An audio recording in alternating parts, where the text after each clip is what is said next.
Ecclesiastes chapter 7 verses 1 to 21. Through the Bible with J. Vernon McGee, chapter 7. This is the last experiment that Solomon tries. He has made experiments in everything under the sun to see if any of it would bring satisfaction and enjoyment to him. He tried science, the study of the natural laws of the universe, which made some contribution but did not satisfy him.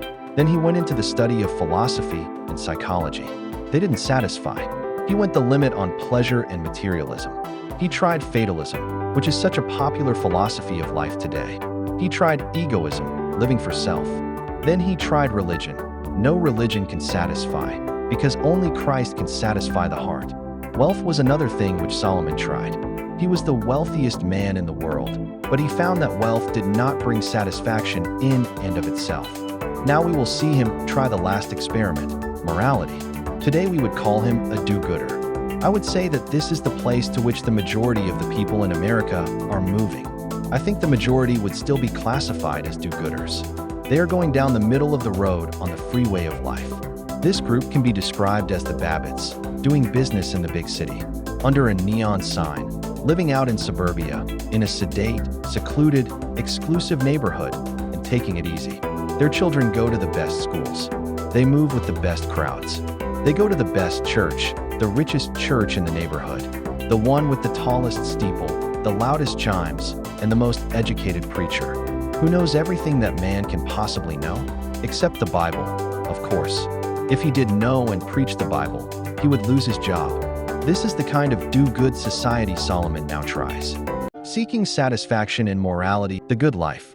A good name is better than precious ointment, and the day of death than the day of one's birth. Ecclesiastes 7 verse 1. That is true, by the way.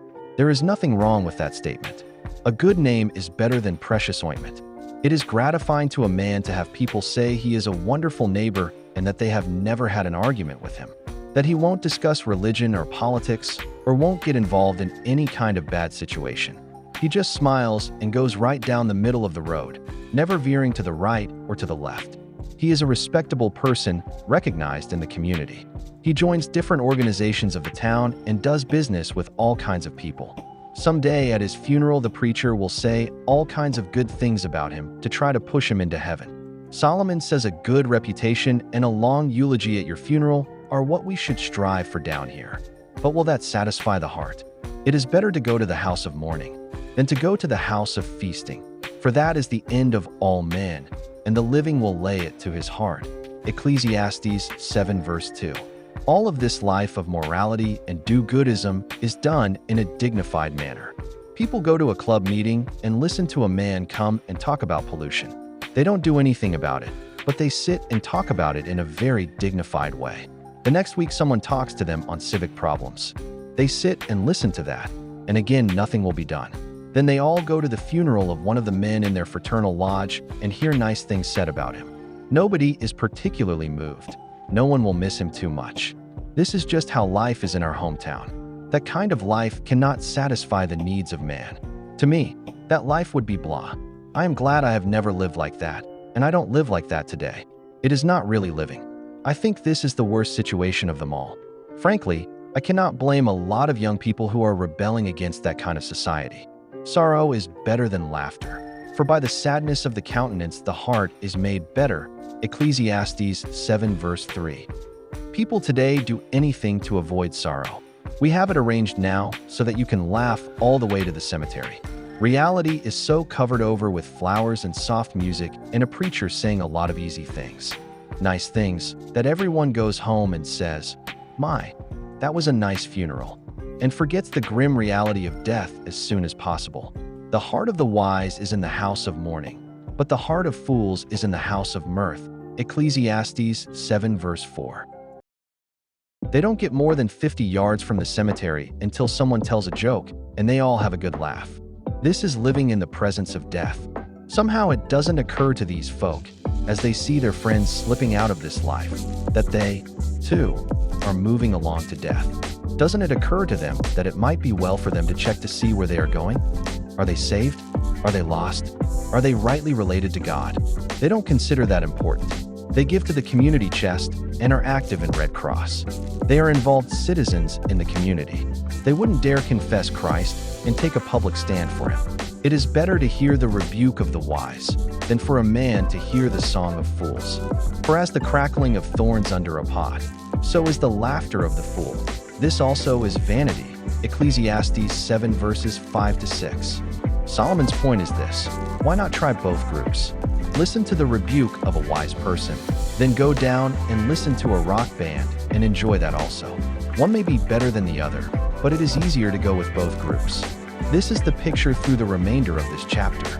Be not hasty in thy spirit to be angry, for anger rests in the bosom of fools. Ecclesiastes 7 verse 9. Don't get angry at anything. Be a nice fellow, stay friends with everyone because that will help business. Go the easy way, walk softly. Don't be an extremist, be willing to compromise. Go with one crowd to be popular with them, and the next night go with a different crowd to be popular with them. You see, the do-gooder in this chapter is the man who lives like hell on Saturday night and then goes to church and passes for a Christian on Sunday. A man who had been stone drunk on Saturday night saw me on Sunday morning and said, "I want you to know that I am a Christian." What do you think I am, a pagan? And that's what he was, a pagan. Wisdom is good with an inheritance, and by it there is profit to them that see the sun. Ecclesiastes 7 verse 11. In the book of Proverbs we see that wisdom is another name for Christ. Christ has been made unto us wisdom. Oh, how this do-gooder needs to have Christ. For wisdom is a defense, and money is a defense. But the excellency of knowledge is that wisdom giveth life to them that have it. Ecclesiastes 7 verse 12. Money is a defense. This man wants plenty of money, but he doesn't want Christ. Wisdom giveth life to them that have it. And you can't buy life with money. Medical science may be able to extend your life for a few years, but it doesn't give eternal life here and out yonder in eternity. Only wisdom, which is Christ, can do that. Also take no heed unto all words that are spoken, lest thou hear thy servant curse thee. Ecclesiastes 7 verse 21. Don't be disturbed by reports that somebody who knows you well says you are a crook. If you take the middle of the road, in the long run the community will applaud you. My friend, seeking satisfaction in life by just trying to be a do-gooder is living like a vegetable, not a man. Yet this is the lifestyle of the majority in modern America. They will go to the burlesque show on Saturday night and to church on Sunday morning. What hypocrisy!